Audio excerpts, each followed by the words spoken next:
Just ഒരു അരമണിക്കൂർ ആവുന്നേ ഉള്ളൂ. ക്ലാസ് കെട്ടേതൊന്ന് പുറത്തു പോയേനു. നല്ലോണ്ട്, നല്ല പെയിനാണ്.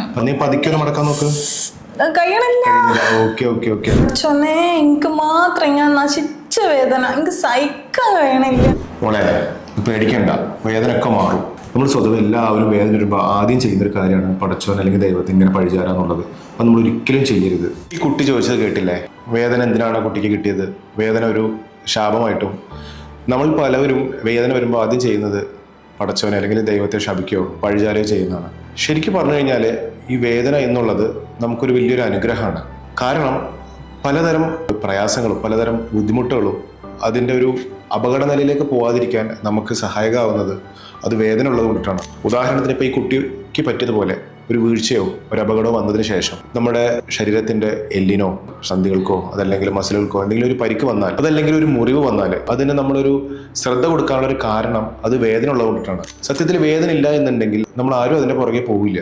അപ്പോൾ ഈ ഒടിഞ്ഞ കൈയും പരിക്ക് പറ്റിയ സന്ധികളും പ്രവർത്തനരഹിതമായ മസിലുകളും കാര്യങ്ങളും കൊണ്ടിട്ട് നമ്മൾ എന്താക്കും, അതിങ്ങനെ കൊണ്ട് നടക്കും. പിന്നീട് അതിൻ്റെ പ്രയാസങ്ങൾ ഒരു പരിധിക്കപ്പുറം ആവുമ്പോഴായിരിക്കും അതിനെക്കുറിച്ചൊരു ചിന്ത വരികയോ അല്ലെങ്കിൽ അതിനൊരു പരിഹാരം കാണാനോ നമ്മൾ പലരും ശ്രമിക്കുക. നേരെ മറിച്ച് ഈ വേദനയും പ്രയാസം ഉള്ളത് കൊണ്ടിട്ടാണ് നമുക്കിത് നേരത്തെ പരിഗണിക്കാനോ അതിൻ്റെ ഒരു ചികിത്സ എടുക്കാനോ അല്ലെങ്കിൽ അതിലൊരു ശ്രദ്ധ കൊടുക്കാനോ നമുക്ക് തോന്നുന്നത്.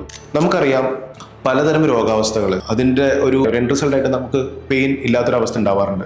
ഉദാഹരണത്തിന് ഇപ്പോൾ ഷുഗർ വന്ന ആളുകൾ, അതല്ലെങ്കിൽ സ്പൈനൽ കോഡിന് ഇഞ്ചറി വന്ന് കാലിലൊക്കെ ഉള്ളൊരു സ്പർശനശേഷി നഷ്ടപ്പെട്ട ആളുകൾക്ക്, അതല്ലെങ്കിൽ പണ്ട് കാലങ്ങളിലുണ്ടായിരുന്ന ഈ ലെപ്രസി കുഷ്ഠരോഗം പോലുള്ള അവസ്ഥകൾ, ഇതിലൊക്കെ വേദന അറിയാത്തതുകൊണ്ടിട്ട് അവർക്ക് കാലുകൾക്ക് പരിക്ക് വരും, എല്ലുകൾ ഒടിയും, മുറിവുകൾ വരും. അപ്പോൾ ഇതിനൊന്നും ഇവർ അഡ്രസ്സ് ചെയ്യാത്തതിൻ്റെ ഭാഗമായിട്ട് കൈകാലുകൾക്ക് വൈകല്യം വരിക, വളവ് വരിക, അതിൻ്റെ ഒരു പ്രവർത്തനങ്ങൾ പൂർണ്ണമായിട്ട് നഷ്ടപ്പെടുന്ന അവസ്ഥയിലേക്ക് എത്തുക, പൂർണ്ണമായിട്ട് ആ ഒരു അവയവം ഒരു ലിംബ് പൂർണ്ണമായിട്ട് നഷ്ടപ്പെടുന്ന ഒരു അവസ്ഥ വരെ ഉണ്ടാവാം.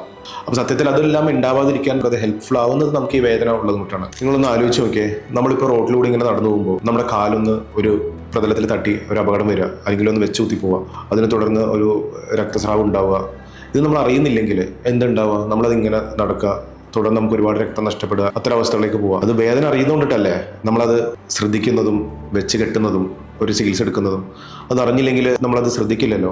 അതേപോലെ തന്നെ ഇപ്പോൾ ഒരു തീരെ നമ്മുടെ കയ്യോ കാലോ ആകുമ്പോൾ അത് വേദന ഉള്ളതുകൊണ്ടാണ് നമ്മൾ പെട്ടെന്ന് തന്നെ കയ്യോ കാലും വലിക്കുന്നത്. വേദന ഇല്ലെങ്കിൽ നമ്മളത് വെച്ച് കൈ ഉരുകി പോവുക, അല്ലെങ്കിൽ നമ്മുടെ അവയവം തന്നെ നഷ്ടപ്പെട്ടു പോകുന്ന അവസ്ഥകൾ ഉണ്ടാവില്ലേ. അതേപോലെ നമ്മുടെയൊക്കെ യുവതലമുറ, നമ്മുടെയൊക്കെ മക്കള്, ഇവരെല്ലാവരും വണ്ടിയിൽ പോവുക, അതല്ലെങ്കിൽ കളിക്കളങ്ങളിൽ ഒരുപാട് സാഹസികമായിട്ടുള്ള കാര്യങ്ങളൊക്കെ ചെയ്യുക. ഇവർക്കൊക്കെ വേദന ഉള്ളത് കൊണ്ടിട്ടാണ് പലപ്പോഴും പലവരും ഒരുപാട് അതിസാഹസത്തിലേക്ക് പോകാതെയും ഇരിക്കുന്നതും കുറച്ച് ശ്രദ്ധയും കാര്യങ്ങളൊക്കെ കൊടുക്കുന്നതും. ഈ വേദന ഇല്ലായിരുന്നെങ്കിൽ നിങ്ങളൊന്ന് ആലോചിച്ച് നോക്കുക, അവരുടെ ആ ഒരു പ്രായത്തിൻ്റെ ചോരത്തിളപ്പിൽ ഓരോ കാര്യങ്ങൾ ആക്കി വെക്കുകയും നമുക്കൊരു അംഗവൈകല്യം വന്നൊരു യുവതലമുറ ആകുന്ന ഒരു അവസ്ഥയും നിങ്ങളൊന്ന് ആലോചിച്ച് നോക്ക്. എന്തിലധികം ഏറ്റവും ഗൗരവമുള്ളൊരു വിഷയം കൂടി ഞാൻ പറയട്ടെ. നമ്മുടെയൊക്കെ സഹോദരിമാർ, ഗർഭിണികൾ, അവർ പൂർണ്ണ ഗർഭാവസ്ഥയിലെത്തുമ്പോൾ അവർക്ക് പ്രസവവേദന, ആ വേദന അറിയുന്നതുകൊണ്ടിട്ടാണ് പലപ്പോഴും അതൊരു ശ്രദ്ധയിൽ വരുന്നത്.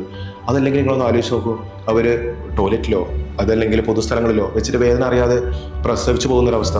ആ വേദന ഉള്ള ഒരു കാരണം കൊണ്ട് മാത്രമല്ലേ അവർക്കത് ഒരു ശ്രദ്ധയിൽ വരുന്നതും അതിന് വേണ്ട ഒരു അറ്റൻഷനും ചികിത്സയും കിട്ടുന്നത്. ഇല്ലെങ്കിൽ എത്ര അമ്മമാരാണ് കുട്ടികളെ ടോയ്ലറ്റിലും മറ്റ് സ്ഥലങ്ങളിലും വെച്ച് പ്രസവിച്ച് പോവുക. വേദന ഉള്ളത് കൊണ്ടിട്ടല്ലേ അവരത് അഡ്രസ്സ് ചെയ്യുന്നതും ഹോസ്പിറ്റലിൽ വരികയും അതിൻ്റെ മറ്റ് പ്രോസസ്സിലേക്ക് നീങ്ങുന്നത്. ഇനി നിങ്ങൾ പറയും, വേദന ദൈവം നമുക്ക് തന്ന ഒരു ശാപമാണോ അതോ ഒരു അനുഗ്രഹമാണോ?